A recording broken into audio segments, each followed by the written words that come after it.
बिस्मिल्लाहिर्रहमानिर्रहीम।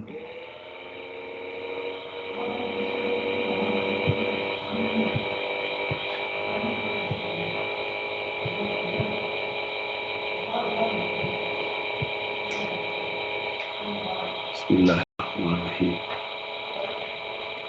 औज़ुबिल्लाहि मिनश्शैतानिर्रजीम। बिस्मिल्लाहिर्रहमानिर्रहीम। अल्हम्दुलिल्लाहि रब्बिल आलमीन अर्रहमानिर्रहीम मालिकि यौमिद्दीन इय्याका नअबुदु व इय्याका नस्तईन इहदिनस सिरातल मुस्तक़ीम सिरातल लज़ीना अनअमता अलैहिम गैरिल मग़्दूबि अलैहिम वलद्दालीन आमीन। बिस्मिल्लाहिर्रहमानिर्रहीम। कुल हुवल्लाहु अहद अल्लाहुस समद लम यलिद व लम यूलद व लम यकुल लहू कुफुवन अहद। बिस्मिल्लाहिर्रहमानिर्रहीम। अल्लाहुम्मा सल्लि अला मुहम्मदिन व अला आलि मुहम्मद व अला इब्राहीम व अला आलि इब्राहीम इन्नका हमीदुम मजीद। अल्लाहुम्मा बारिक अला मुहम्मदिन व अला आलि मुहम्मद कमा बारकता अला इब्राहीम व अला आलि इब्राहीम इन्नका हमीदुम मजीद। बिस्मिल्लाहिर्रहमानिर्रहीम। अल्लाहुम्मा इन्नी अला ज़िक्रिका व शुक्रिका व हुस्नि इबादतिक। अल्लाहुम्मा इन्नी अला ज़िक्रिका व शुक्रिका व हुस्नि इबादतिक। अल्लाहुम्मा इन्नी अला ज़िक्रिका व शुक्रिका व हुस्नि इबादतिक।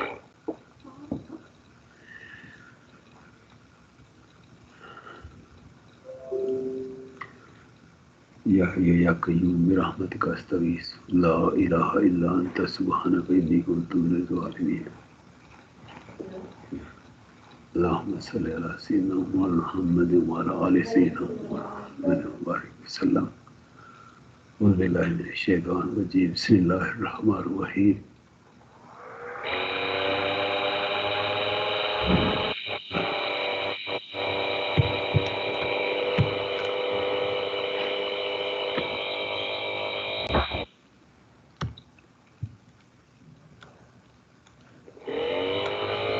बिस्मिल्लाहिर रहमानिर रहीम। हाँ जी।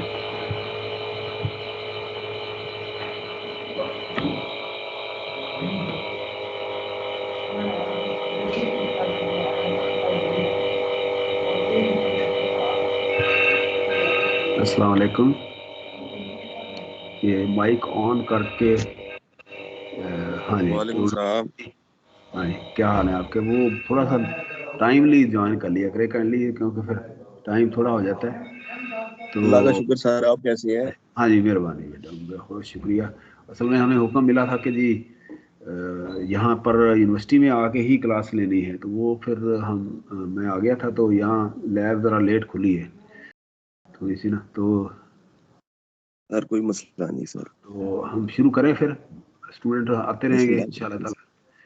अच्छा, ये हमारे एक स्टूडेंट्स ने उसने ना एक क्वेश्चन किया था, तो फिर मैंने काफ़ी देर उसके ऊपर ना थोड़ी सी इन्वेस्टिगेशन की कि जी जो कैपेसिटर है वो उसके अंदर करंट जो है ना उसके अंदर चार्ज स्टोर होता है डेफिनेटली। उन्होंने बड़ा अच्छा वैलिड क्वेश्चन था, और उन्होंने जो बात की वो सही है कि जी कैपेसिटर के अंदर जो है ना वो चार्ज पहले इस्टेब्लिश होता है, उसके बाद जो है ना उसके अंदर फिर करंट जो है ना उसके अंदर वो ट्रैवल करता है। तो उस हिसाब से मैंने कुछ स्लाइड्स और ऐड की हैं इसी लेक्चर के अंदर, जो हमारा पहला लेक्चर ऑलरेडी चल रहा था। तो उसमें हम ये डिस्कशन ये है कि जी जो पावर फैक्टर है, पावर फैक्टर का जो हमारी एक्टिव पावर होती है या रिएक्टिव पावर होती है उसके ऊपर क्या इम्पैक्ट होता है, ये हमने उस दिन डिस्कस किया था कि जी जो हमारा ये जो है ना इसका पावर पावर ट्रायंगल में एक होती है आपकी जो है ना अलोंग द एक्स एक्सिस, मतलब अगर ये एक्स एक्सिस है, along the x axis power जो होती है ना वो रेजिस्टिव पावर होती है और वो वोल्टेज में होती है और वो एक्टिव पावर होती है। अच्छा, अलोंग द वाई एक्सिस जो पावर होती है वो रिएक्टिव पावर होती है। अच्छा, अगर प्लस वाई जो है ना वाई ऊपर होगा तो प्लस वाई के ऊपर अगर इस तरफ अगर वो हमारा मतलब ना है इसकी रिएक्टिव पावर, तो वो इंडक्टिव पावर होगी। अगर वो नेगेटिव वाई के ऊपर है वो कैपेसिटिव पावर होगी। तो करंट इसमें कैपेसिटर के अंदर जो है ना वो जो है ना वोल्टेज जो है ना वो लीड करेगी, और करंट जो है ना नहीं इसके अंदर मतलब इंडक्टर के अंदर वोल्टेज लीड करेगी, करंट लैग करेगा। और करंट जब लैग करेगा तो इसका मतलब ये करंट इस तरफ जाएगा और 90 के एंगल के ऊपर जो है ना ये इसका इनका डिफरेंस होता है हायर वोल्टेज के अंदर। तो अब ये देखें कि यहाँ पर अगर हम इंडक्टर की बात करें तो ये करंट ना लैग कर रहा है यहाँ पर। तो वो जो है ना जी उनका क्वेश्चन था जी ये करंट जो है ना जी करंट जो है ना जी लैग कर रहा है या लीड कर रहा है। तो ये इसके लिए मैंने खुद आंसर देने की बजाय ना वो मैंने कुछ 4-5 स्लाइड्स ऐड की हैं ताकि एक कॉन्सेप्ट बन जाए। तो फिर हम खुद डिसाइड कर सकें, आप भी डिसाइड कर सकें कि जी अब लीड कर रहा है या लैग कर रहा है। तो उसके लिए जो है ना थोड़ी सी डिस्कशन जो है ना मैंने डाली है, ये 4-5 स्लाइड्स जो है ना। तो अभी हम देखते हैं, यहाँ पर आप देखें ये मैंने एक जनरल सी डायग्राम डाल दी है। यहाँ पर आप देखें कि अगर अच्छा अब कैपेसिटर की सूरत में वो जो है ना क्या होगा, करंट लीड करेगा, वोल्टेज लैग करेगी। तो ये जो है ना जी अब यहाँ पर आप देखें, पहले तो आप देख लें कि जी लैग और लीड का कॉन्सेप्ट क्या है। कि देखें अगर ये वोल्टेज है ये वाली, तो अगर कर्व के अंदर जो होगा ना जी टाइम, इसका टाइम है t0। अब इससे पहले मतलब ना 0 से लेफ्ट साइड पे अगर आ रहा है या इधर आ रहा है इस कर्व से, तो इसका मतलब ये है कि ये लीडिंग होगा। अगर करंट का ग्राफ ये है ना तो वोल्टेज का ये है, तो इसका मतलब ये है कि लीड कर रही है। तो ये क्या होगा, time less than zero, time less than zero. अच्छा अगर करंट बाद में आ रहा है उसके अंदर, ये इसको कहेंगे लैग, कि करंट लैग करेगा। यार बाद का ये होता है कि current is lagging, voltage is lagging. तो हम ना बाद का वो मिक्सअप हो जाती है डेफिनेशन उसके अंदर। वो आप ये डायग्राम ध्यान में रखिए कि यहाँ अगर ये इसका है ना इसके अंदर ये वाला कर्व वोल्टेज का, तो इस सूरत में अगर ये करंट, अब ये दोनों रेड जो हैं ये करंट के हैं। अच्छा अब अगर रेड जो करंट का अगर ग्राफ इसके बाद है तो इसका मतलब ये लैग कर रहा है। अच्छा अगर इसके इससे पहले है तो ये लीड कर रहा है। मतलब ना ये आपने देखना है, क्योंकि यहाँ इधर को जो है ना ये जो है ना ये एक्सेस जो है ना ये बढ़ रहा है, एक्स एक्सेस है या वोल्टेज का है या जो भी है, ये इस तरफ को बढ़ रहा है। तो इस तरह से ये मैंने एक डायग्राम डाली है, आपने इसको रेफरेंस के तौर पे जो है ना ये करना है। तो हम 13 स्लाइड के ऊपर उस दिन थे। तो इसका मतलब ये है कि पावर इलेक्ट्रॉनिक का के एंगल इज ये दोनों का है, वोल्टेज और आई का जो एंगल होगा ये वाला। अब अगर तो ये जो है ना जी पॉजिटिव है, देखो ना अच्छा ये अगर जो है ना ZL के हिसाब से ये पॉजिटिव है तो इसका मतलब ये है कि ये वाला होगा। ठीक है ना जी। तो आप ये करंट जो है ना वोल्टेज जो है ना ये लीड करेगी, वोल्टेज यहाँ लीड कर रही होगी यहाँ पर। अच्छा अगर वो अच्छा अब अगर ये दोनों सूरतों में कि ये वोल्टेज लीड कर रही है या लैग कर रही है, तो ऊपर वाला ग्राफ ये वाई वाला जो है ये आपका जो है ना रिएक्टिव वोल्टेज होगी। ठीक है ना, रिएक्टिव दो तरह की होगी, एक इंडक्टर की वजह से होगी और एक नीचे वाला कैपेसिटर की वजह से होगी। तो इस तरह से ये दो कंडीशन जो है ना ये वाली यहाँ पर दे दी गई हैं। और प्योरली रेजिस्टिव लोड के लिए जो है ना ये θ0 होगा। ये काफ़ी आगे डिस्कशन है, इंशाल्लाह ये भी आपको समझ आ जाएगी कि जी ये ज़ीरो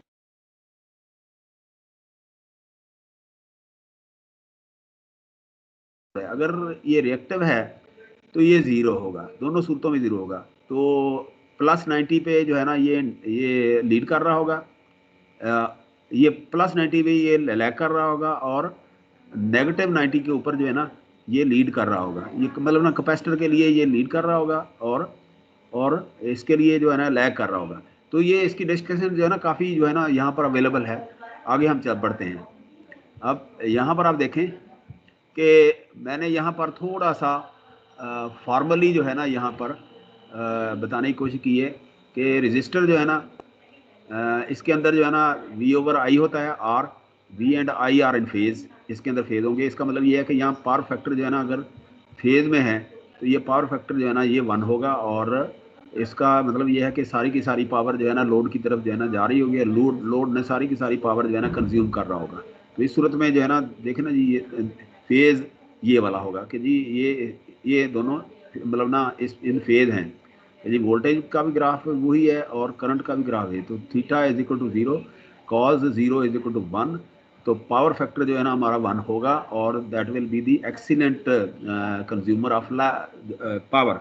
तो इस तरह से आप देखें कि ये जो है ना ये आइडियल केस होगा कि अंदर रिएक्टिव पावर नहीं है। अच्छा, अगर हम कैपेसिटर को देखें, कैपेसिटर जो है ना वो पहले हम इसको देखते हैं इंडक्टर को, क्योंकि इंडक्टर ऊपर होता है ना, ये मतलब वाई प्लस के ऊपर होता है। तो उसमें क्या होगा कि इंडक्टर की सूरत में वोल्टेज लीड करंट बाई 90, ठीक है ना जी। वो क्या होगा उस वक्त कि जी इसमें ओमेगा एल और ये जो है ना ये इसका जो एंगल होगा ये फ्रीक्वेंसी और टाइम के ऊपर जो है ना वो डिपेंड भी करेगा। तो इस सूरत में V lead I by pi by 2 90 angle के साथ, मतलब ना ये आपस में 90 के एंगल के साथ लीड कर रहे होंगे। तो इसके अंदर ये क्या कर रहा होगा, ये लीड कर रहा होगा वोल्टेज लीड्स करंट, ठीक है ना जी। अच्छा, अब इस सूरत में कैपेसिटर की सूरत में क्या होगा कि ये जो है ना ये लैग कर रहा होगा। इस सूरत में जो है ना वोल्टेज लैग्स करंट बाई 90। तो यही क्वेश्चन उनका वो था, उन्होंने वो दिया था। तो हम थोड़ा सा और आगे बढ़ते हैं। यहाँ पर आप देखते हैं कि जी यहाँ आप देखें कि जी ई वोल्टेज को कहा गया है। अगर आप इंडक्टर का यहाँ देखें ना जी यहाँ पर, तो इस सूरत में क्या है कि इसका फिनोमिना ये है कि जब इसके अंदर जो है ना जी करंट हम देते हैं ना इसके अंदर, तो उस सूरत में यहाँ पर जो है ना फ्लक्स पैदा होता है, फ्लक्स से ईएमएफ पैदा होती है, ईएमएफ जब पैदा होती है तो ईएमएफ से जो है ना ये पोटेंशियल बनता है, और पोटेंशियल जो है ना वो फिर एक आपका यहाँ पर जो है ना वोल्टेज जो है ना वो स्तर होता है। इसका मतलब ये हुआ कि करंट पहले आया। तो इसका when voltage is applied to an inductor it resist the charge in current, the current build up more slowly than the voltage, lagging it in time and phase। तो इस तरह से क्या हुआ कि जी यहाँ पर voltage leads current, voltage leads current in case of inductor. तो यहाँ जो है ना जी यहाँ पर इसका यहाँ पर क्लियर हो गया कि जी यहाँ पर वोल्टेज लीड करेगी और करंट जो है ना लैग करेगा। और इसके अपोजिट जो है ना क्या होगा, इसके अपोजिट जो है since the voltage on capacitor is directly proportional to the charge on it, तो the current must lead the voltage in time and phase to conduct charge on the capacitor plate and raise the voltage. तो इस सूरत में क्या होगा, current Leeds voltage यहाँ पर जो है ना जी। तो इस तरह से आप देखें यहाँ पर जो है ना इनका दोनों का ये ग्राफ से -y की तरफ होगा, ये ग्राफ में +y की तरफ होगा। तो इस तरह से ये लैगिंग और लीडिंग का कॉन्सेप्ट जो है ना वो थोड़ा सा कंफ्यूज कर रहा था, तो ये मैंने डाल दिया है। अब इसको थोड़ा सा हम आगे थोड़ा सा नैरेटिवली देख लेते हैं। एक ये स्लाइड देख लें आप, इसमें भी मैंने यही आपको कॉन्सेप्ट समझाने की कोशिश की है कि ये वोल्टेज एंड करंट जो है ना आर इन फेज। तो इस सूरत में दोनों का एक ही फेज है। तो इसका मतलब ये है कि देखें ना ये फेज है और ये मतलब आई एंड हो, तो इस सूरत में पावर फैक्टर जो है ना हमारा वो 1 होगा और it will be an ideal best जो है ना situation when all power will be transferred to the load and will be consumed. अच्छा, अब इसके अंदर जो है ना कैपेसिटर क्या है, करंट लीड्स वोल्टेज बाय 90। तो इस सूरत में क्या होगा कि आपका ग्राफ जो है ना देखें इसमें एक और चीज़ आगे आएगी कि जी ये अगर दोनों एग्जैक्टली यहाँ पर एक दूसरे के साथ कोइंसाइड कर रहे हैं तो they will assist to each other, ठीक है ना जी। तो कंस्ट्रक्टिव जो है ना इसके अंदर जो है ना वो एडिशन होगा। तो उस सूरत में पावर फैक्टर पूरा, तो इस यहाँ पर जो है ना ये थोड़ा सा ग्राफ जो है ना चेंज हो जाता है, ठीक है ना जी। ये आगे मैं तफसील आपको बताता हूँ कैसे होता है। तो इस तरह से जो है ना ये खुद ही पता चल जाएगा आपको कि जी इसके अंदर करंट लीड कर रहा है या लैग कर रहा है। तो इस सूरत में पावर जो है ना सारी की सारी जो है ना लोड को ट्रांसफर नहीं हो रही थी, वो पावर जो है ना वो लोड से ओवरफ्लो के रिवर्स जो है ना सोर्स की तरफ जा रही होती है। तो इसका मतलब ये है कि आपका पावर फैक्टर जो है ना वो 1 से नीचे आना शुरू हो जाता है। तो 1 से जब नीचे आएगा तो इसका मतलब ये है कि आपका जो है ना वो सिस्टम जो है ना आइडियल नहीं रहा। इसी तरह से यहाँ इंडक्टर की सूरत में आप देखें कि voltage current by 90, voltage leads current by 90। अच्छा, इसमें फिनोमिना इसमें ये होता है कि ये कैपेसिटर है ना, कैपेसिटर के ऊपर चूंकि जब ये प्लेट होती है, ये इसके अंदर ये बैरियर होता है। जब आप करंट प्रोवाइड करते हैं ना तो सबसे पहले तो यहाँ पर फर्स्ट इलेक्ट्रॉन जो है ना वो एक्टिव होता है। तो जब ये एक्टिव होता है तो इधर जो है ना होल एक्टिव होता है। तो अब इनके वो फिर जो है ना बहुत सारे इलेक्ट्रॉन हो जाते हैं उनकी एक एक की वजह से, जब ये एक बम्बार्ड करता है दूसरे के ऊपर तीसरे के ऊपर चेन रिएक्शन के ऊपर। तो इसका मतलब ये है कि यहाँ इलेक्ट्रॉन और यहाँ प्रोटॉन, और जब ये आपस में जो है ना इनकी अट्रैक्शन होती है तो ये बैरियर जो है ना ये ब्रेक हो जाता है, और आपकी जो है ना जी बल्कि ये स्ट्रॉन्ग पोटेंशियल जो है ना यहाँ पर इस्टेब्लिश होता है, और इंस्टेंटेनियसली होता है, इंस्टेंटेनियसली, क्योंकि ये देखना ऑन ऑफ इसके अंदर हो रहा होता है जी। पहले ये ऊपर जा रहा है फिर नीचे हो रहा होता है। इसका मतलब ये कि फर्स्ट ऑफ ऑल जो है ना ये पोटेंशियल इस्टेब्लिश होगा, और उसके बाद जो है ना ये इसके अंदर करंट जो है ना वो ऑटोमेटिकली जो है ना फील्ड होना शुरू होता है। तो ये ऑन ऑफ सिचुएशन होती है इसकी, मतलब अप और डाउन, अप और डाउन। तो इसलिए ये इसके अंदर इंस्टेंटेनियसली ये जो है ना चेंज हो रहा होता है, तो इसका फेज। अच्छा, इसी तरह से ये जो है इंडक्टर इसके अंदर भी वो इसके उलट है कि यहाँ हमें पोटेंशियल जब इसके अंदर जो है ना हम जो है ना वोल्टेज लगाते हैं तो वो करंट जो है ना इसके अंदर थोड़ा फ्लो करता है और फ्लक्स बनता है, फ्लक्स से उसके अंदर ईएमएफ बनता है, ईएमएफ से जो है ना इसका पोटेंशियल जो है ना वो एस्टेब्लिश होगा, और ये जो है ना वोल्टेज जो है ना इसके अंदर वो क्या करेगी, वोल्टेज जो है ना पहले एस्टेब्लिश होगी फिर करंट जो है ना इसके अंदर जाएगा। तो इस तरह से ये जो है ना ये मैंने डाली है स्लाइड्स। अच्छा, अब इसको थोड़ा सा ताकि आपने कहानी लिखनी भी है कि कहानी आप लिखेंगे कैसे, अगर मैं सवाल ये दे देता हूँ या कोई क्वेश्चन इस तरह का आ जाता है तो ये कहानी जो है ना लिखने के लिए मैंने यहाँ पर आपको बताने की कोशिश की है कि जी यहाँ पर आप देखें, in an electrical power system, power is the amount of energy that flows over a period of time. बिल्कुल डेफिनेटली। अच्छा, in DC current power system where the voltage and current remains relatively constant for small period of time, the current the power is simply voltage multiplied by current। तो इसका मतलब है V into I होगा। अच्छा, अब यहाँ DC तो ये लिमिटेड सी जो है ना ये हमारे डिवाइस होते हैं, तो असल मामला जो है ना AC की सूरत में होता है। तो AC में क्या होता है आप देखें कि for an alternating power system, alternating current power system, the voltage and current cycle between positive and negative। अब देखें यहाँ ये डायग्राम मैं आपको दिखाता हूँ, यहाँ देखें ना, ये देखें ना, the cycle between positive and negative, ये वोल्टेज का ग्राफ है और ये करंट का ग्राफ। अब आप देखें यहाँ पर कि जी अगर आइडियल केस है आपके जो है ना जी रेजिस्टिव लोड है, अगर सारी की सारी पावर जो है ना लोड को अब्जॉर्ब हो रही है, तो उस सूरत में क्या होता है कि जी ये एक वोल्टेज है और ये करंट है, दोनों को अगर आप यहाँ पर ओवरलैप कराएं, मतलब ये इसके ऊपर ये अगर आप रखें ऑसिलोस्कोप में, ये इसकी आई डायग्राम अगर बनाने की कोशिश करें तो आई डायग्राम का कॉन्सेप्ट भी मैं आप किसी वक्त समझाऊंगा कि ये सारा ना आई डायग्राम का जो सारा ना ये होता है कि आई डायग्राम कितनी खूबसूरत बनती है, उस हिसाब से जो है ना आपका सिग्नल जो है ना बहुत स्ट्रांग होता है। अच्छा, अब अगर आप ये रखें ना तो इसका मतलब ये दोनों ओवरलैप हैं, तो इसका दूसरा मतलब ये है कि दोनों जो है ना इन फेज हैं, दोनों इन फेज हैं। जब इन फेज होंगे, अगर आप इसकी एवरेज पावर आप लें तो इसका मतलब ये है कि ये इसका ये पावर का ग्राफ बनेगा, और ये चूंकि हम एब्सोल्यूट पावर लेते हैं ना एवरेज, तो ये नेगेटिव साइन पॉजिटिव हो जाता है उसके अंदर। तो ये इस तरह से देखें, ये मैक्सिमम पावर जो है ना यहाँ ट्रांसमिट होनी शुरू हो गई है, यहाँ मैक्सिमम पावर। तो मैक्सिमम पावर जो है ना यहाँ पर ये पावर यहाँ लोड को जाएगी और लोड उसको ऑब्जॉर्व करेगा, और आइडियल सिचुएशन होगी यहाँ पर इस सूरत में देखें ना, only forward power flows only active power.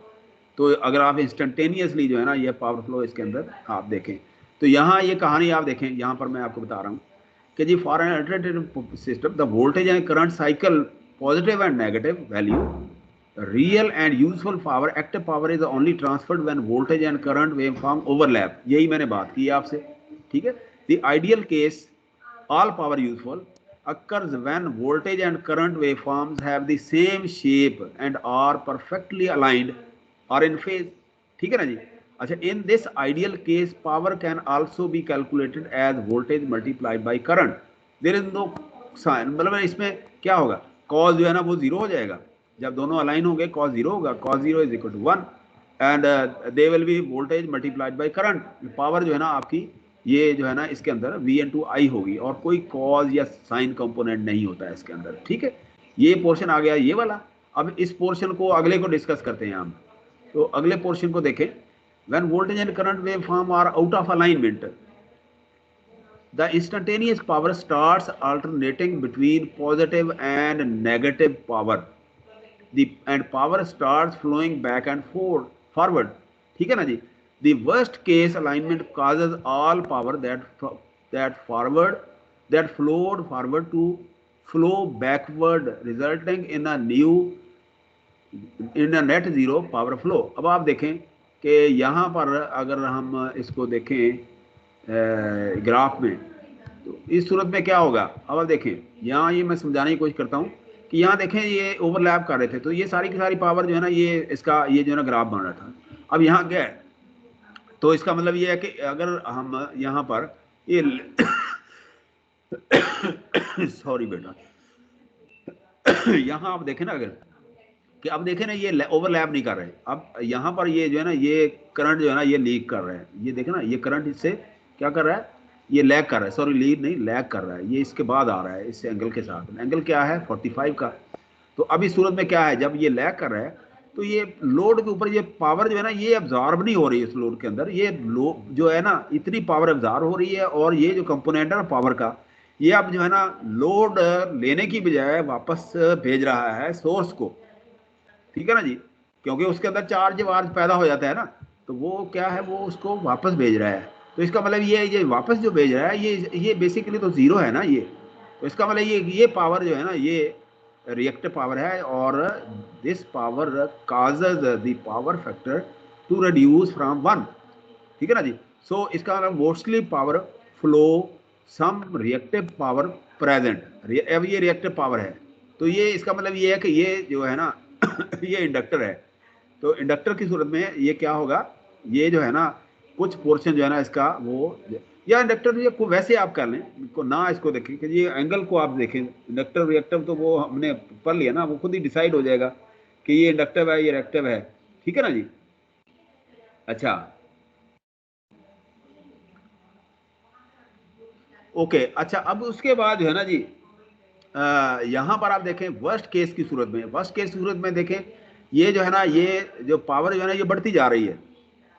उस सूरत में क्या होगा, ये देखिए ना आधी पावर जो है ना जी अब्जॉर्ब हो रही है, आधी जो है ना हो रही है। तो इसका मतलब ये यहाँ पर सिस्टम जो है ना वो बैड कंडीशन में चला जाता है। तो इस सूरत में जो है ना equal power forward and reverse power flows only reactive power only. देखना अब ये जो है ना इस तरह का सिस्टम जो है ना टॉलरेबल नहीं होता। ये मतलब ना ये पावर फैक्टर इंप्रूव करना होता है। तो अब पावर फैक्टर इंप्रूव क्या है, तो ये 1 की तरफ लाना होता है। तो ये इसका मतलब ये है कि यहाँ पर जो है ना वो फिर क्या करते हैं कि वो लोड जो है ना, या तो लोड को कम करते हैं या इसकी जनरेशन जो है ना उसको बढ़ाते हैं, ताकि जो है ना जी आपकी एक्टिव पावर जो है ना रिएक्टिव पावर से ज़्यादा हो जाए, ताकि आपका पावर फैक्टर इंप्रूव हो जाए। और पावर फैक्टर इंप्रूव करना जो है ना वहाँ पर काफ़ी जो है ना मसला होता है हमारे पावर हाउस के ऊपर, जो जहाँ पर। तो इस सूरत में आप देखें ये the real useful power is only transferred when the voltage and current. अच्छा अब ये जो है ना ये तो था ना आइडियल केस। अब यहाँ पर आप देखें, यहाँ हम देख रहे थे when the voltage and current waveform are out of alignment, the instantaneous power starts alternating between positive and negative power, and power starts flowing back and forth.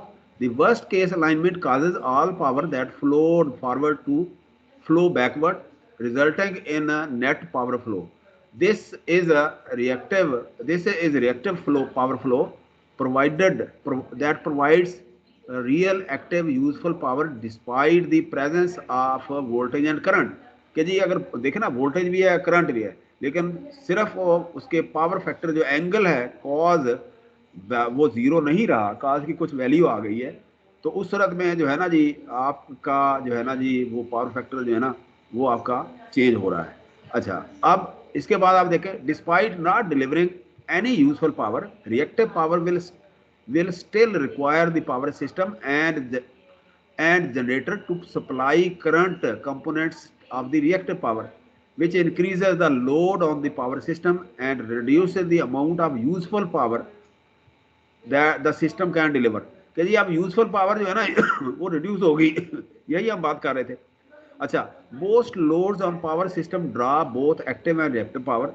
तो ये जाहिर है कि लॉसेस तो होते हैं, कोई भी सिस्टम आइडियल नहीं है, तो इस सूरत में क्या होता है कि जी एक्टिव पावर भी होगी और रिएक्टिव पावर भी होगी, क्योंकि कैपेसिटर और इंडक्टर लगाए ही इसीलिए जाते हैं कि खुदा न खास्ता अगर in case of any break down there should be some current and voltage within the system.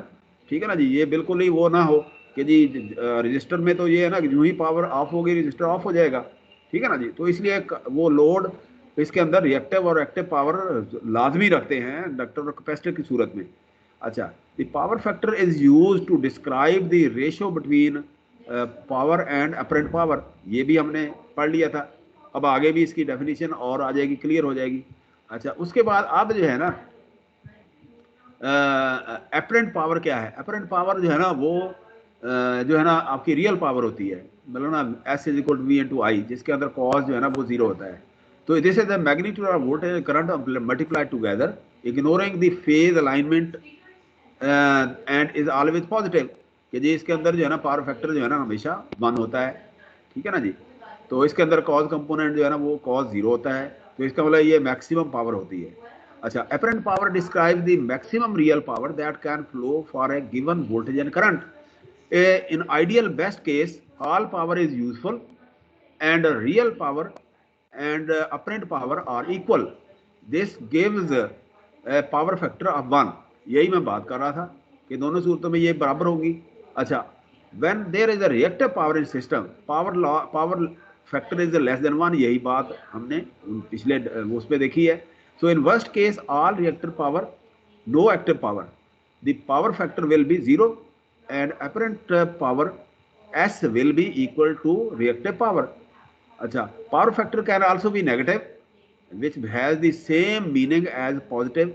ये जो है ना जी ये कैपेसिटर की सूरत में होगा, power factor negative as power factor except that the active power is flowing in opposite direction. तो इस सूरत में क्या आएगा, सारी की सारी पावर जो है ना नेगेटिव सूरत में पावर सारी की सारी जो है ना वापस सिस्टम की तरफ जानी शुरू हो जाती है। ठीक है ना जी, तो इसका मतलब ये हमारा सिस्टम जो है ना वर्स्ट कंडीशन में चला गया। अच्छा जी, the power triangle provides a graphical way of visualising the relationship between active power and reactive power and apparent power.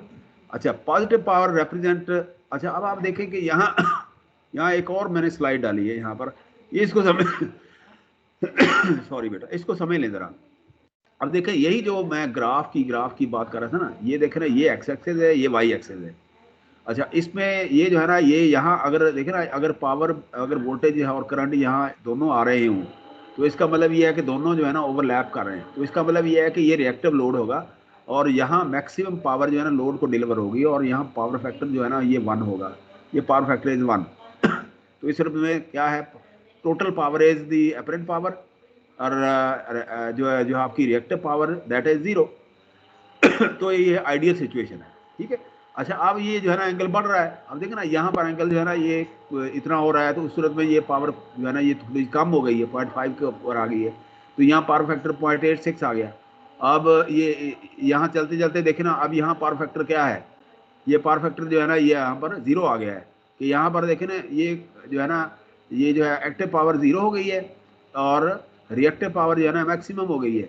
ये भी इधर भी यही केस होगा लेकिन नेगेटिव में होगा। ठीक है ना, ये पावर फैक्टर 0 और reactive power negative S maximum, ये कैपेसिटर की वजह से है, ये इंडक्टर की वजह से, ये इंडक्टर की वजह से, ये कैपेसिटर की वजह से।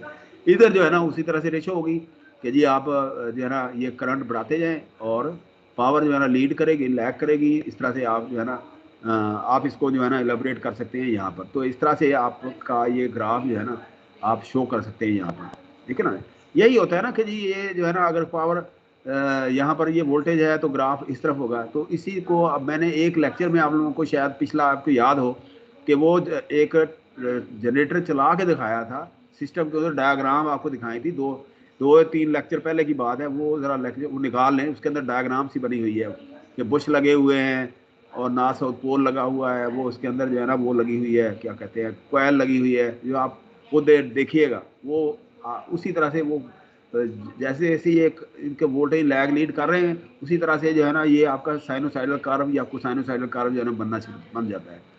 तो अच्छा, अब ये जो है ना यहाँ ये रिएक्टिव पावर है ये एक्टिव पावर है, तो ये है अपरेंट पावर इनकी, तो ये पावर ट्राइंगल है। तो इस सूरत में आप देखें कि जी यहाँ पर क्या है कि जी पावर ट्रायंगल 30 लैगिंग जो है ना जी पावर ये लैगिंग होगी, और यहाँ ये जो है ना ये लीडिंग होगी, ये वोल्टेज लीडिंग होगी, और यहाँ करंट लीडिंग होगी, करंट लैग मतलब ना ये अपोजिट हो गए, मतलब ना यहाँ पर करंट लीड करेगा, यहाँ वोल्टेज लीड करेगी, और ये लैग करेगा। तो इस तरह से आप इस डायग्राम को अगर आप ध्यान में रखें ना, तो आप कभी भी नहीं भूलेंगे कि जी ये इसका सारा चक्कर क्या है।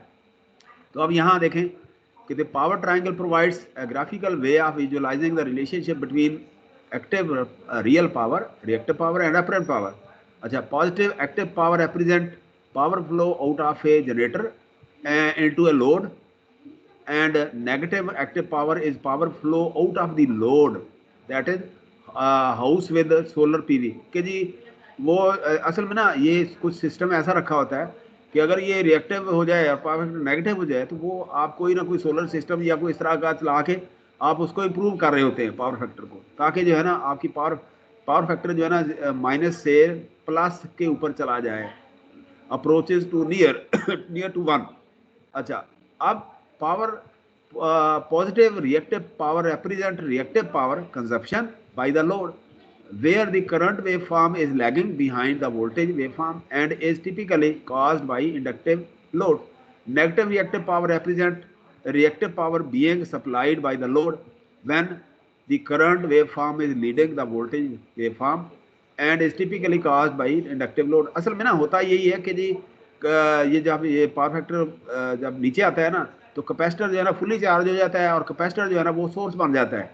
तो जब सोर्स बनेगा तो वो करंट जो है ना उसका आगे बढ़ना शुरू हो जाएगा। तो उस सूरत में क्या होगा, आपका ग्राफ जो है ना ऐसे दूसरी तरफ चला जाएगा, मतलब साइनोसाइडल का पॉजिटिव से नेगेटिव, नेगेटिव से पॉजिटिव, पॉजिटिव से नेगेटिव इंस्टेंटेनियसली। ये जो रिएक्टिव पावर होती है ना, बेसिकली इंडक्टर और कैपेसिटर, ये इनका काम ही ये होता है कि ये इसको चलाते हैं ग्राफ को ऐसे ऐसे। तो अगर तो ये है ना देखें, अगर इसके अंदर सिर्फ इंडक्टिव जो है ना रजिस्टिव लोड हो तो ग्राफ तो सीधा होगा, तो इसके अंदर साइनोसाइडल कर्व आएगा ही नहीं। अब इसको साइनोसाइडल रखने के लिए हमें इंडक्टर और कैपेसिटर लाजमी बनाने पड़ते हैं।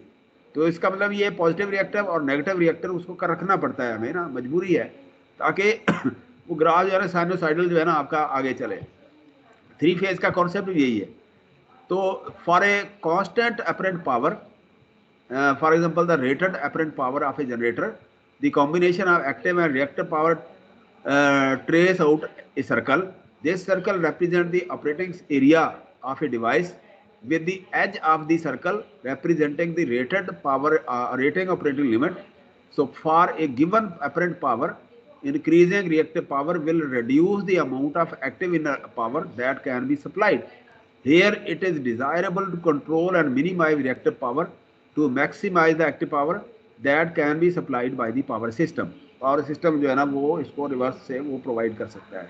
तो इस तरह में ये सारी कहानी जो है ना यहाँ पर मैंने ये आपको बता दी, ताकि अगर आप कहीं लिखना शुरू करें कि ये सारा चक्कर क्या है, पावर ट्रायंगल क्या है, ठीक है ना जी, लीगिंग लैडिंग कॉन्सेप्ट क्या है, अगर मैं सवाल दे दूँ ये 10 नंबर का, ठीक है ना, या 15 नंबर का आपको ये क्वेश्चन दे दूँ, तो ये सारी कहानी जो है ना जी आपने ये लिखनी है, और ये बहुत ही इम्पॉर्टेंट एरिया है, आप इसको आजबर कर लें काइंडली।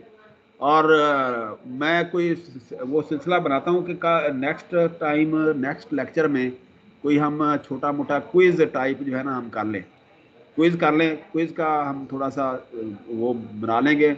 मैं HOD साहब से डिस्कस करता हूँ कि ये क्विज किस तरह से लिए जाते हैं, यहाँ ऑनलाइन में आप लेते हैं, तो उस हिसाब से क्विज जो है ना वो हम थोड़ा सा नेक्स्ट वीक जो है ना हम कर लेंगे आप लोग, ताकि जो है ना थोड़ा सा अपना ये पढ़ लें, इसको हमने थोड़ा सा इसको स्टडी कर लें। क्विज क्या होगा, जो हमने मिड के करिकुलम के बाद जो हमने क्लासें ली है ना मिड के कोर्स के बाद, तो उसमें से क्विज होगा आपका, ठीक है ना। और नेक्स्ट वीक में क्योंकि एक आध असाइनमेंट भी आप लोगों को दूंगा, ताकि आप लोग जो है ना कोई इस तरह का काम कर लें। अच्छा जी, अब हम इसको दोबारा से उसी अपने लेक्चर पे आते हैं। ये थोड़ी सी कहानी मैंने जो डाली थी, अब आप देखेंगे यहाँ पर फ्रॉम ए लोड परस्पेक्टिव, अब मेरे ख्याल में कोई मुजायका नहीं होना चाहिए यहाँ समझने में। तो recall phasor relationship between current voltage and load impedance. अब यहाँ V is equal to IZ, ये जो है ना, अब इसको आप एंगल की सूरत में आप इसकी मतलब फेजर फॉर्म में अगर लिखते हैं तो VM angle of this one voltage का, और करंट का जो है ना ये हो जाएगा, और इम्पीडेंस और ये, और इसका एंगल जो है ना ये वाला होगा। तो अब आपने इसकी आरएमएस वैल्यू चूंकि लेनी है, तो आरएमएस वैल्यू के आरएमएस जो है ना ये वाली हो गई। इसके अंदर ये आपने ये इसके अंदर ये 2 अंडर रूट का वो दिया, मल्टीप्लाई कर दिया। अच्छा, और इसके अंदर भी कर दिया, और इसके अंदर तो करना नहीं है। तो इसका मतलब ये है कि दोनों सूत्रों में ये कट जाएंगे, ठीक है ना जी, ये वाले। तो आपके पास V R M S is equal to I R M S into Z absolute value जो है ना ये आ जाएगी, ये इम्पीडेंस की। तो load impedance has also several alternative expression. तो ये आप इसको इस तरह से लिख सकते हैं, और आपको इसको आप इस तरह से भी लिख सकते हैं। इम्पीडेंस रियल ये रेजिस्टिव लोड की वजह से होती है, और ये जो इमेजिनरी पावर होती है ये रिएक्टिव लोड के लिए होती है, जो इंडक्टिव भी होता है या कैपेसिटर भी होता है, दोनों सूरतों में ये होता है। तो इसमें जो अगर ये जो है ना, अगर आपका लोड जो है ना हो रिएक्टिव हो तो कॉज होगा, इंडक्टर हो तो साइन होगा, या मतलब इस तरह से होगा। अब ये क्लियर कर लेते हैं कि साइन कहाँ होगा और कॉज कहाँ होगा, तो इस सूरत में। अच्छा, अब ये देखें, ये इसी तरह से लिख होगा कि जेड कॉज थीटा, मतलब ये जे और इसकी वजह से ये दोनों, मतलब जब होता ही ये है कि जे इसके अंदर जो है ना, जे का मतलब ये होता है कि साइन और कॉज होता है, कि इसके अंदर यूलर फार्मूला जो है ना आप इसके अंदर से ढूंढ सकते हैं, यूलर फार्मूला, ठीक है ना जी। अच्छा जी, अब पावर ट्रायंगल फिर ये वही है जी, reactive power over apparent power. तो ये आपके पास, ये अब आपको समझ आ गई होगी कि किस तरह से है, कोई इशू नहीं है। अब इसको आप कर लेंगे। ये लैगन लिगनेंट का जो है ना ये भी आपको पता है कि जी P प्लस JQ, तो ये आप रियल है और इमेजिनरी है। तो इस तरह से आप मतलब करंट और वोल्टेज अलग अलग करके आप दे सकते हैं। अच्छा, इसी तरह से ये जो है ना जी ये भी वही है कि आपकी एवरेज पावर जो होगी, अपरेंट पावर ये होगी। तो बिल्कुल सिंपल अब हो गया।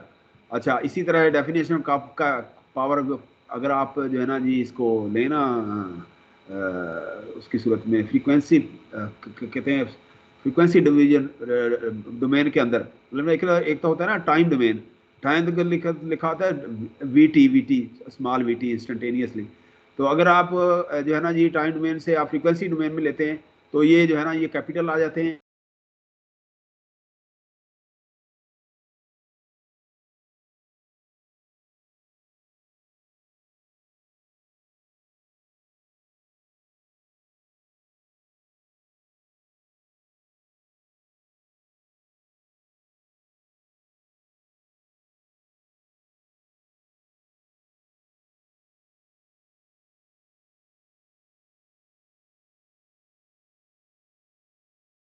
लाइट गई है दोबारा आई है तो अच्छा अच्छा सर, चल गया सर। चल गया सर, बड़ी मेहरबानी, बहुत शुक्रिया सर।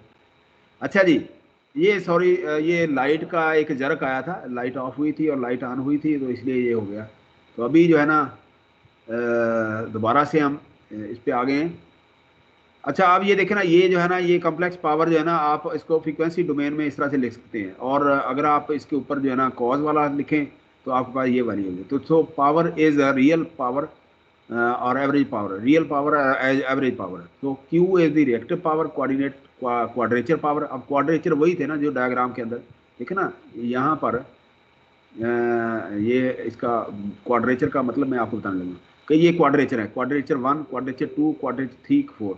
तो ऊपर जो है ना ये आपकी इंडक्टिव पावर है, इधर आपकी कैपेसिटर पावर है। तो दोनों सूरत में ये पावर है, ये क्वाड्रेचर जो है ना इसकी पावर, इसको इसलिए इसको क्वाड्रेचर पावर कहते हैं, ठीक है ना जी।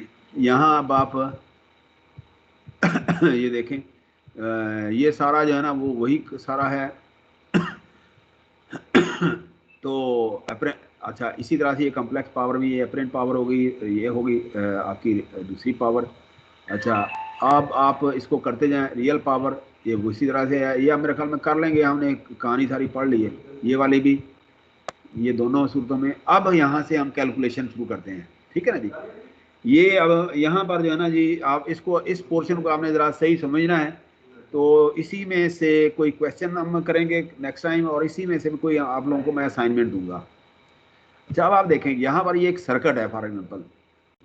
अच्छा, इस सर्किट में आप देखते हैं कि जी ये इस तरह से ना, ये इसको डब्बे में बंद है, डब्बा जो है ना आपका ब्लैक बॉक्स है। अब इसके अंदर कोई भी सर्किट है आप समझ लें, ये कि इसके अंदर क्या होगा, RLC लोड ही होगा ना, ये और कैपेसिटर होगी, इंडक्टर होगा, कैपेसिटर होगा, और यहाँ रजिस्टर होगा। तो इसके अंदर ये बैटरी है, इधर से बैटरी प्रोवाइड करते हैं। जब आप करंट यहाँ से फ्लो करवाते हैं तो किसके अंदर जो है ना, current is equal to I M cos omega T plus theta. अच्छा, आप उसके बाद जो है ना ये वोल्टेज है, तो voltage is equal to V M cos omega T. तो दोनों सूरतों में ये देखो ना, ये करंट और वोल्टेज का जो यहाँ पर जो है ना, ये दोनों के अंदर आ जाता है सिग्नल। मतलब ना साइमल्टेनियसली चार होते हैं ना, करंट भी जा रहा होता है वो, इसीलिए वी आई होता है ना, V I S is equal to V I which is the apparent power, the actual power. ठीक है ना जी। अच्छा, अब आगे देखें कि आप इसको जो है ना जी इस सूरत में भी लिख सकते हैं पावर को, कि जी कॉज मेगा टी, और यहाँ आप एंगल जो है ना इस पे देखें ना, ये कॉज मेगा टी है ना ये वाला, तो आप इसको इस तरह से भी लिख सकते हैं क्योंकि यहाँ ये है ना, ये माइनस थीटा आई, इसका मतलब ये लैग कर रहा है। करंट जो है ना, ये देखें ना, ये यहाँ पर ये करंट लैग कर रहा है और ये लीड कर रहा है। ठीक है ना जी, वोल्टेज लीड कर रहा है। तो उस सूरत में आप देखें यहाँ power is V I T, V I T, V I. अच्छा, इसको आप इस तरह से लिख दें कि वी, आप इसको इसके साथ मल्टीप्लाई कर दें, और ये आई जो है ना इसके साथ मल्टीप्लाई कर दें। अच्छा जी, अब इसके बाद आप इसको जो है ना सिंप्लीफाई कर लें, I M V M I M ये है ना बाहर निकाल लें। उसके बाद जो है ना यहाँ पर आप ये जो है ना, मैंने आपको कहा ये आइडेंटिटी लगाएं। एक सेकंड प्लीज, एक सेकंड। अस्सलाम वालेकुम। हाँ जी, इमरान साहब मैं क्लास ले रहा हूँ सर इधर ना, ये पावर इलेक्ट्रॉनिक की। तो ये नहीं नहीं, मैं क्लास ख़त्म कर लूँ ना ये, इसके बाद कैलकुलस क्लास होगी, फिर मैं आपको बताता हूँ, फिर बायोमेट्रिक कर लेते हैं, क्योंकि दोनों क्लासें कंजेक्टिव होंगी ना हमारी। तो उसके बाद ना मैं आपके पास आ जाता हूँ, या मैं आपको बता देता हूँ, आप इधर तशरीफ ले आइएगा। चलें चलें सर, बड़ी मेहरबानी, मैं क्लास कर लूँ। ठीक है, थैंक यू, अल्लाह हाफिज़, अल्लाह हाफिज़। अच्छा जी, ये जो है ना, ये आइडेंटिटी मैंने आपको कहा था ना पिछली स्लाइडों में, पिछले लेक्चर में भी, कि जी आपको ये सारी समझ आ जाएगी कि आप किस, ये ना चेंज कैसे हो रहा है। तो यहाँ पर जो है ना ये आइडेंटिटी लग गई है। अब इस आइडेंटिटी का मतलब ये है कि कॉज, अब देखें ना, cos alpha cos beta, cos alpha cos beta, है ना, कॉज इस सारे को अगर अल्फ़ा कहें, कॉज बीटा, तो इसका मतलब क्या होगा कि जी 1/2 कॉज अल्फा यहाँ लिख दिया और बीटा यहाँ लिख दिया, तो ये इनका डिफरेंस आ जाएगा। ठीक है ना जी। इस सूरत में कैसे होगा ये कि जी आप देखें कि P T is equal to कोई V M I M over 2, ये 2 बाहर आ गया, कॉज अब थीटा, और ये देखें माइनस हो गया। अब ये देखें ना यहाँ पर, ये इस तरह से ये आइडेंटिटी लग के ये आपके पास जो है ना एक्सप्रेशन आ गया है इनका।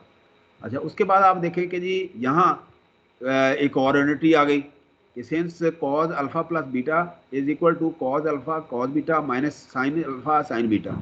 तो अब इसको ये देखें ना, कॉज और कॉज का यहाँ पर प्लस है ना ये वाले, तो आप इसके अंदर जो है ना आप इसको लगा लें ऐसे, तो आपके पास इसको और इलेबरेट किया तो ये आपके पास आ जाएगा ये वाला कॉज, ये वाला।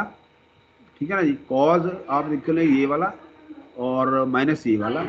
ठीक है ना जी। इस तरह से आपके पास ये आइडेंटिटी आ जाएगी। इसको अगर आप वेरीफाई करें तो आपके पास पावर आ जाएगी ये इस तरह से, V M I M over 2 cos theta V minus theta I current plus this one, और ये आपके पास इस तरह बड़ा एक्सप्रेशन आ गया। अब इसको और देख लें, सिंप्लीफाई कर लें कि जी अगर आप इसको देखें कि P T is equal to V M I M cos theta V minus theta I plus this one cos theta minus cos 2 omega T. अब देखें इसके अंदर जो है ना, यहाँ आप देखें, यहाँ सिंप्लीफाई करने का मकसद ये था कि ये कॉज 2 हैं और ये कॉज, इसके अंदर जो है ना कोई जो है ना ओमेगा नहीं आ रहा, इन दोनों के अंदर ओमेगा आ रहा है। ये देखें ना, ये आ रहा है, इसके अंदर आ रहा है, तो इसका मतलब ये है कि ओमेगा इसके अंदर एंगुलर फ्रीक्वेंसी है। एंगुलर फ्रीक्वेंसी अगर है तो इसका मतलब ये है कि इसके अंदर जो है ना एफ फ्रीक्वेंसी मौजूद होगी। अब फ्रीक्वेंसी की वजह, जब जहाँ फ्रीक्वेंसी हो ना, वो आपके रिएक्टिव लोड होता है, वो आपका रिएक्टिव लोड होगा जहाँ फ्रीक्वेंसी होगी। तो उस सूरत में आप देखें कि आप यहाँ you can see that the frequency of the instantaneous power is twice the frequency of the voltage or current। कि ये देखें 2 दफ़ा आ रही है, कि एक दफ़ा ये आ रही है इंडक्टिव लोड की वजह से, कैपेसिटिव लोड की वजह से आ रही है, दोनों दोनों जो है ना अब इसके अंदर आ रही है। तो इसका मतलब ये है कि ये पावर जो है ना ये रिएक्टिव पावर है, मतलब एक्टिव पावर प्लस रिएक्टिव, ये पी प्लस जे क्यू आप ये कह सकते हैं, पी प्लस की जे क्यू। आपने इसको उस फॉर्म में लेके आना है, आपने इसको उस फॉर्म में लेके आना है। वो कैसे लाएंगे, अब आप देखें कि ये देखें ना पी और क्यू आ गया।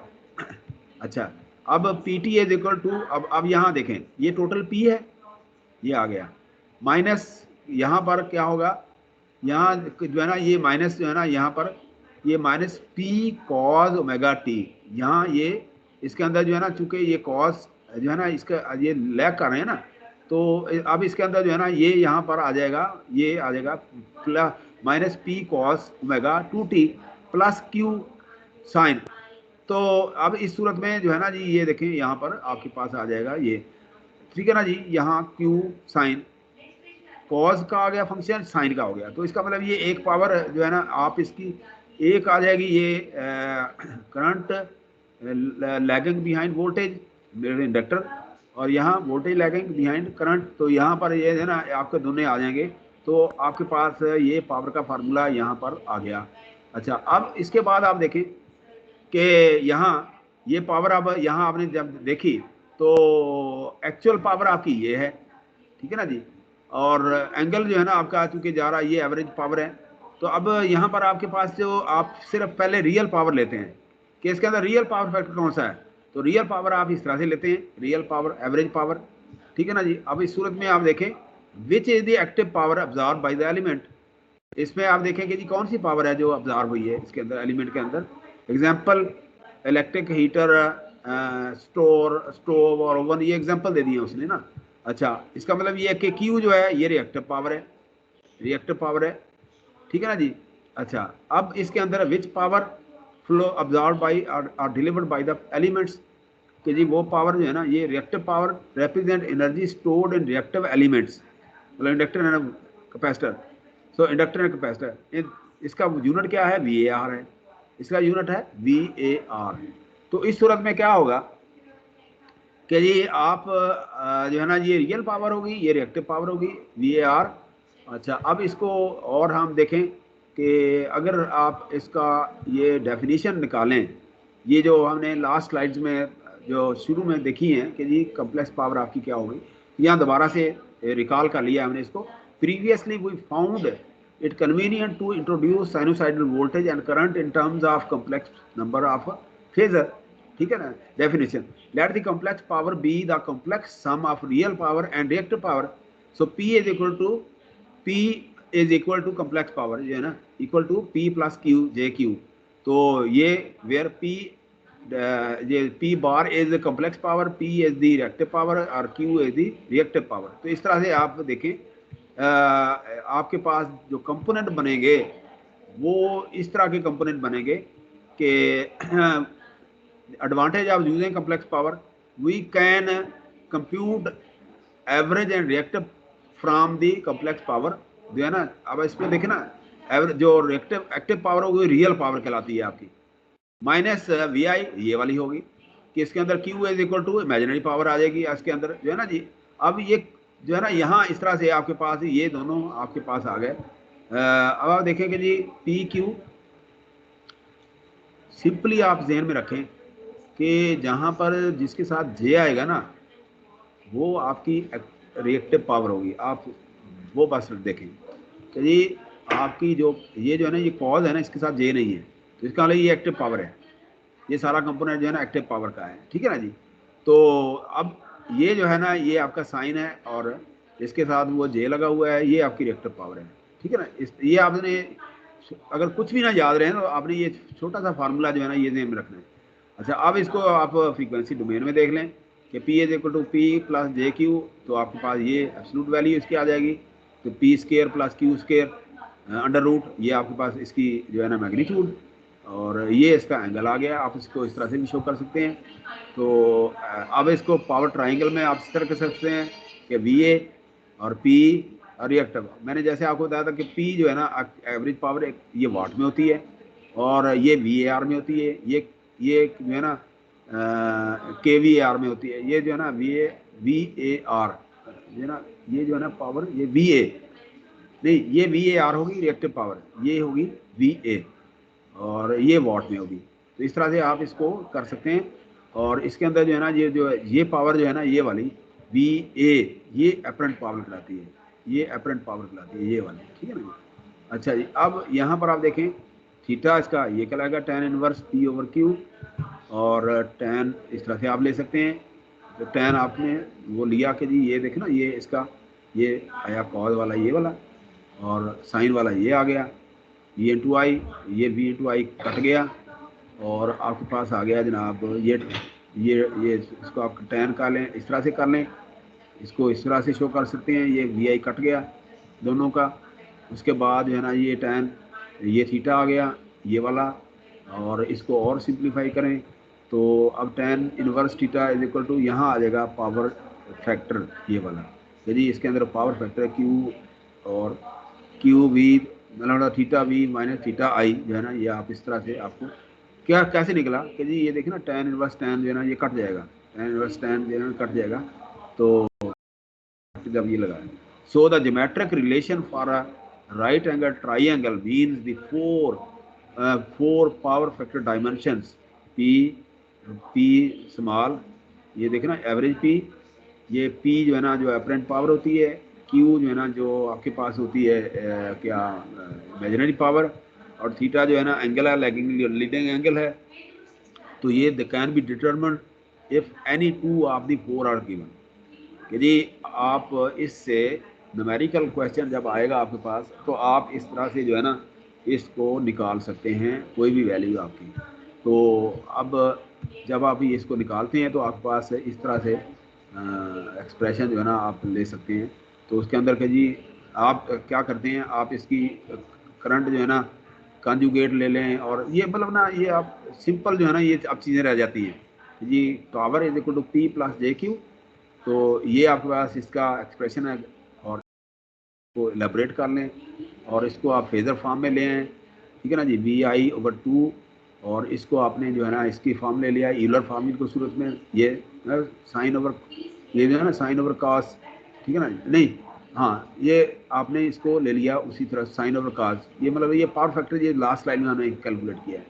तो इस तरह से आप वी एंड आई दोनों अलग अलग कर लिए, ये फैक्टर अलग हो गया ये अलग हो गया, और आपके पास 1/2 वी इंटू आई कॉन्जुगेट का मतलब ये होता है कि ये लैगिंग है या लीडिंग है, वोल्टेज से लैगिंग या लीडिंग है, कॉन्जुगेट का मतलब ये होता है यहाँ पर।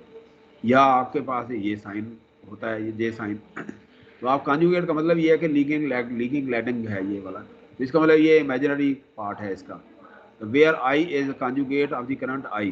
तो अब इस सूरत में ये आपका सर्किट आ गया कि जी P is equal to 1/2 V I, where I is conjugate और इमेजिनरी और द रिएक्टिव लोड, ठीक है ना जी। और since P is equal to 1/2 V I conjugate, तो आपके पास ये आ जाएगा कि आप इसको Z की सूरत में आप इसके अंदर इम्पीडेंस जो है ना वो आप लिख सकते हैं कि जी आप V को रिप्लेस करें ZI के साथ, तो आपके पास ये आ जाएगा। अब यहाँ पर जो है ना ये आप इसको थेवेनिन फॉर्म में लिख लें, करंट फॉर्म में लिख लें, या जिस तरह से मर्जी आप लिख लें, सिंपली जो है ना आपका P is equal to 1/2 V I आपके पास आ जाएगा, और ये आपके पास एक्सप्रेशन आ जाएंगे ये दोनों, ठीक है ना जी। अब यहाँ पर दोबारा से आप देखें पावर कैलकुलेशन समरी कि जी P is equal to P average is equal to P plus J Q V I over 2 cos ये theta V minus theta I.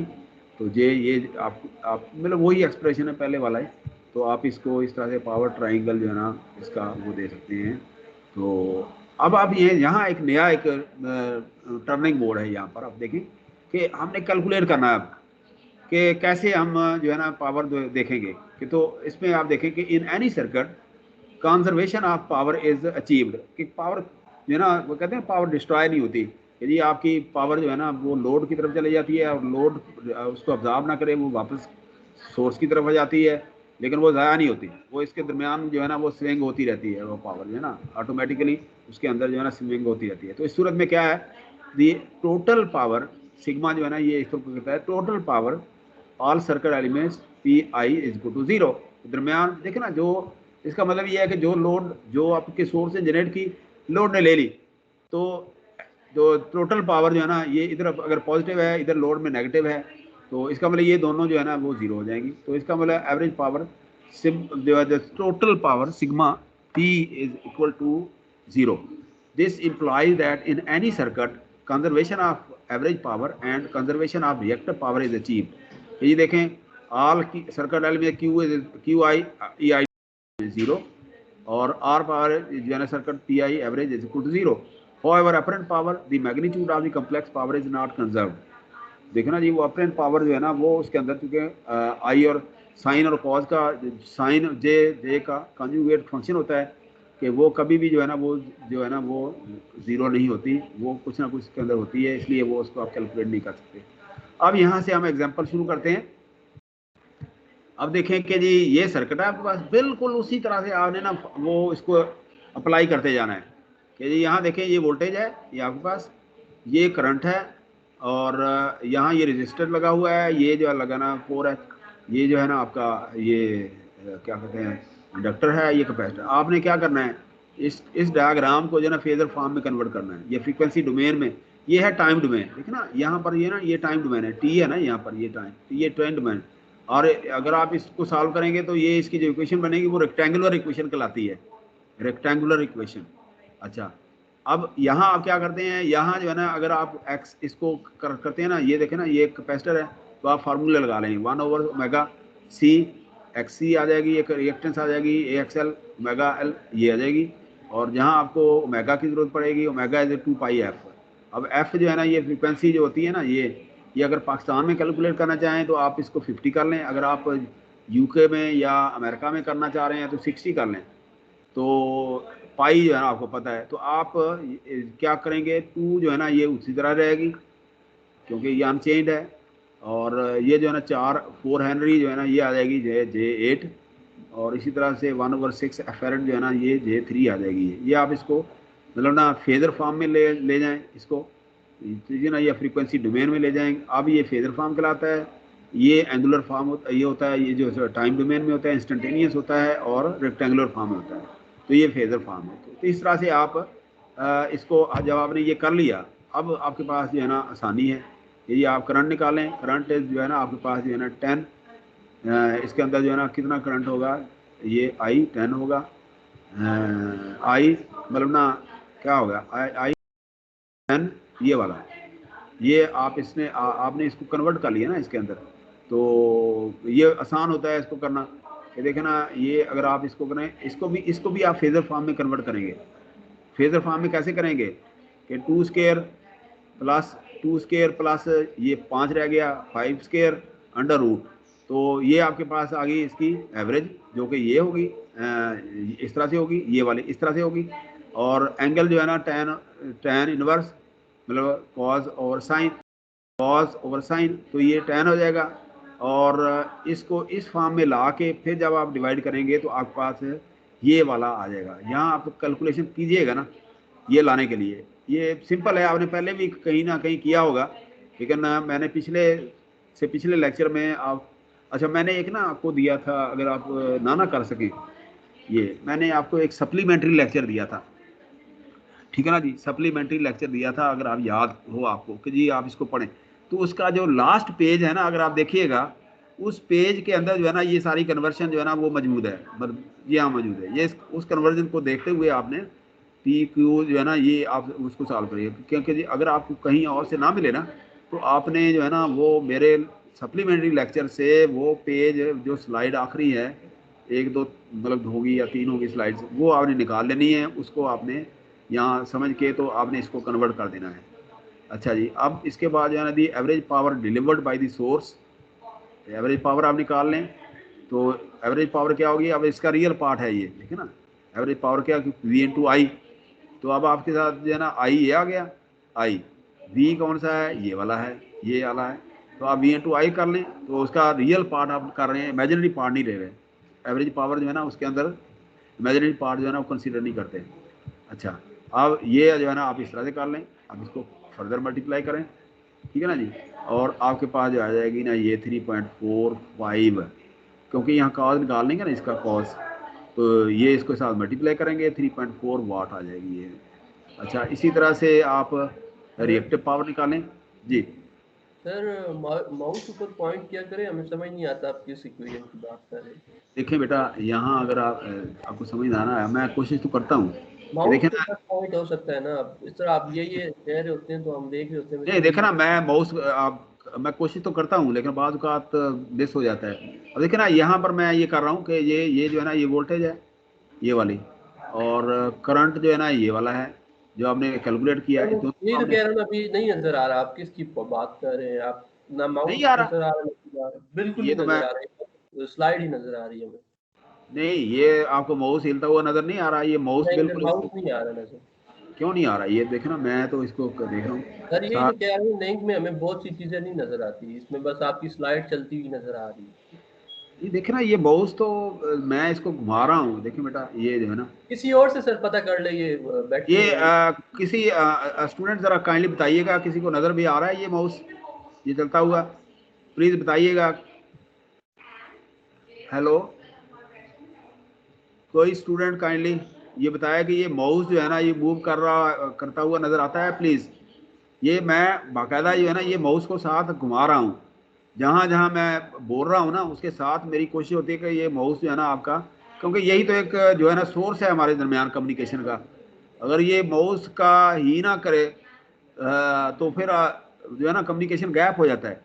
तो आप काइंडली ये स्टूडेंट बताइए, कोई स्टूडेंट रोल नंबर 30 किधर है भाई, रोल नंबर 30 बोलें, रोल नंबर 30 माइक ऑन करें, रोल नंबर 30, रोल नंबर कोई 30। अच्छा अच्छा, आपने देखें अब इसमें ना यही मसला होता है, ये ऑनलाइन ऑनलाइन के लतीफे आपके पास चल रहे होंगे सर काफी सारे। मैंने उस दिन भी आपसे कहा था कि जब तक ये मसला हल नहीं होगा हमारे लिए बहुत मुश्किल हो रही है। अभी मैं बिल्कुल नहीं समझ आ रही है, आप पॉइंट नहीं करते हैं नहीं, ना देखे ना, मैं माउस तो तो हिल रहा है, देखे ना ये मेरे पास जो मैं, अगर आप तो कहें सर आईटी वाले किसी मसला बंदे को ये है ला ना, के दिखा देता जब हूँ। हमने लिंक शेयर किया ना तो ना हम कोई चीज बात कर सकते हैं, उस पर साफ लिखा आता है कि जी ये जो लिंक शेयर हुआ ये किसी दूसरी ऑर्गेनाइजेशन से शेयर हुआ, इसलिए आपके पास लिमिटेड ऑप्शन नहीं होंगे। और मैं लिमिटेड आज ऑप्शन में आज इनक्लूड भी जो है आता ना, है। इस देखें इस पे जो है ना जी, आप अपने सीआर से कहें कि एचओडी से बात करें, ठीक है ना जी, मैं भी एचओडी के पास जाता हूँ आपका ही नहीं है कि तो क्या जी बात। उनसे कहता हूँ कि जी ये बच्चों को ये सिचुएशन पेश आ रही है कि जी वो कह रहे हैं कि ये किसी और से ऑर्गेनाइजेशन, जाहिर है ऑर्गेनाइजेशन तो यूटी टेक्सला है, मेरा लिंक तो उसी का है ना। अब मैं सर अब क्या आप करूँ अगर साइन मेरा आउट जब तक नहीं करके, ये लॉग इन नहीं करेंगे, ये हमारा मसला हल नहीं होगा। मैं आपको बेशक इधर से शेयर भी आप कर तो दूं बेटा स्क्रीन। देखें, मेरी बात सुने, ये जो है ना, ये जो म्यूचुअल कोऑर्डिनेशन से देखें, अब ये हमारी जो किस्मत में लिखा गया है, टीचर और स्टूडेंट की किस्मत में लिखा गया है कि मैंने कल भी आप लोगों को बताया था कि वो मैं गया ना ड्यूटी, तो वो डीन साहब जो है ना सामान सारा बांध के ना, सारी फैमिली तो मेरी गाड़ी में उन्होंने भर दी मेरी कि जी आप पिंडी इसको छोड़े ना, वहाँ एक और गाड़ी में आप इसको रखें।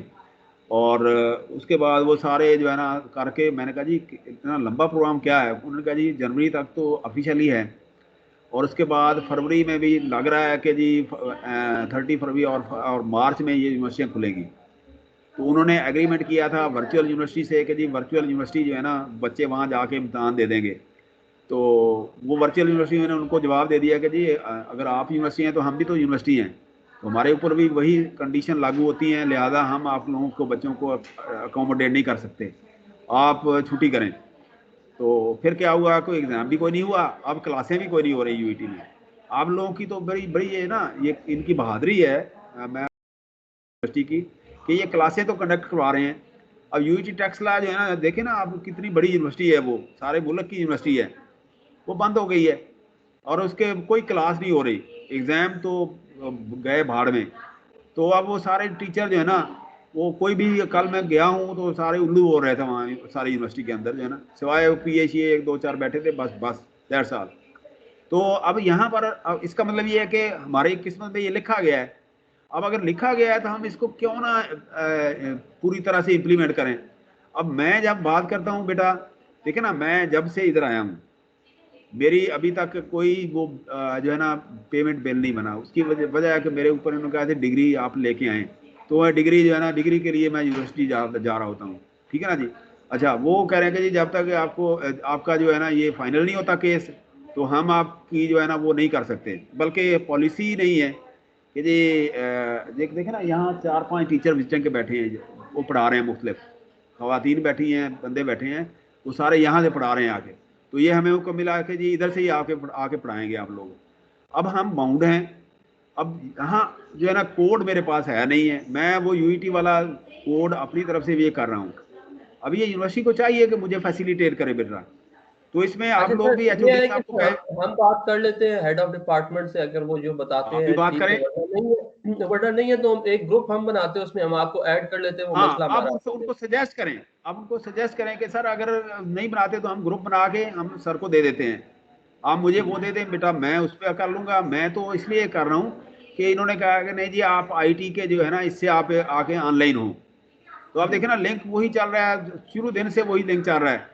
उसके ऊपर जो है ना मुझे तो खुद बड़ी एम्बेरसमेंट हो रही है बेटा, बड़ी खुद परेशानी होती है अच्छा जब सर, आप। सही है सर, नेक्स्ट टाइम ना मैं आपको कॉल करके भी बता दूंगा कि किस तरह करना है, अगर ये सर हेड ऑफ हाँ, तो डिपार्टमेंट आप ग्रुप करें ना, तो मैं अभी यहाँ से फारूक हो गया ना, मैं वहाँ जा रहा हूँ, जी, मैं वहाँ जाके ना उन्हें खुद शोर डालता उन्हें हूँ कि साफ साफ जनाब बताएंगे कि मसला हमें। हमारा आ रहा है, क्योंकि सर अब हम यूनिवर्सिटी में आ नहीं सकते, हमें उन्होंने मना सही किया बात है, स्टूडेंट्स, सही लेकिन बात टीचर्स है। को नहीं नहीं अलाउ है। आप आ ही नहीं सकते सर, आ ही नहीं सकते, बल्कि टीचर भी विजिटिंग वाले ही यहाँ फिर रहे हैं, कोई जी दूसरा टीचर कोई नहीं है, मोहम्मद अली साहब या दूसरे साहब या कोई और साहब है ही नहीं, सिर्फ विजिटिंग टीचर के लिए हुक्म है कि उन लोगों ने इधर आके पढ़ाना है। अब ये सारे जो है ना यहाँ बैठे हैं, 4-5 टीचर बैठे हैं और लगे हुए हैं बेचारे, अपनी अपनी दुकान खोली हुई है, ठीक है ना जी।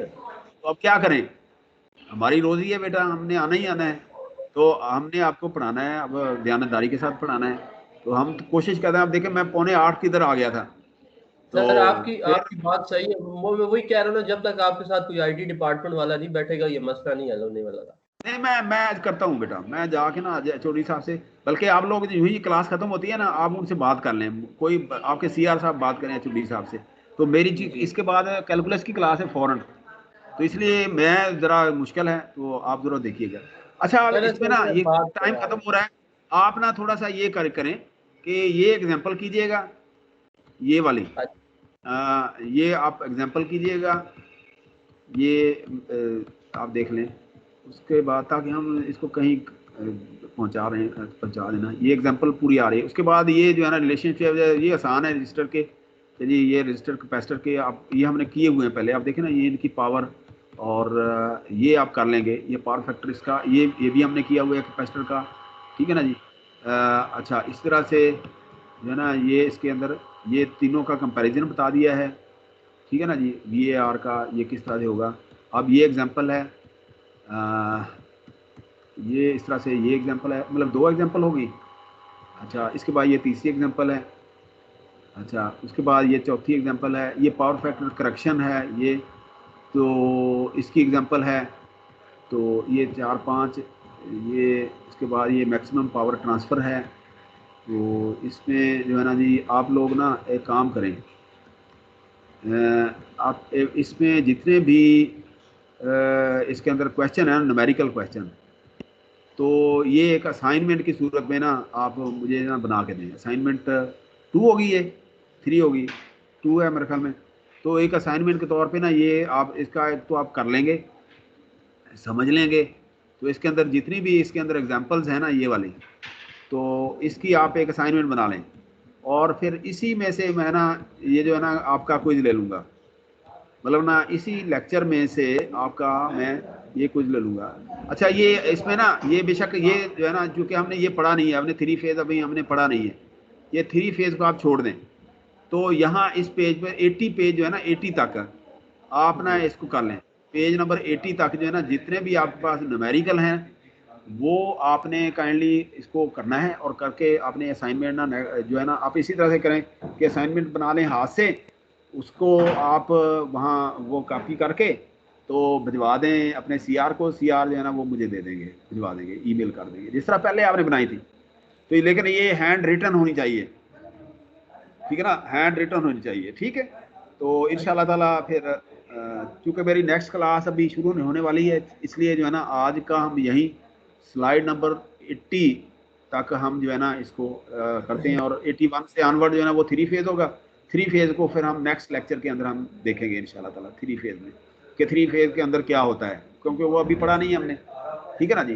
तो ये जितनी भी एग्जांपल्स हैं ना, ये इसकी असाइनमेंट बनाएं और एग्जांपल को आप एग्जांपल लिख लें या प्रॉब्लम लिख लें 1 2 3 4 इस तरह से करके, और ऊपर अपना रोल नंबर नाम आपका हो, और तकरीबन हर पेज के ऊपर आपका रोल नंबर नाम हो, ठीक है ना जी।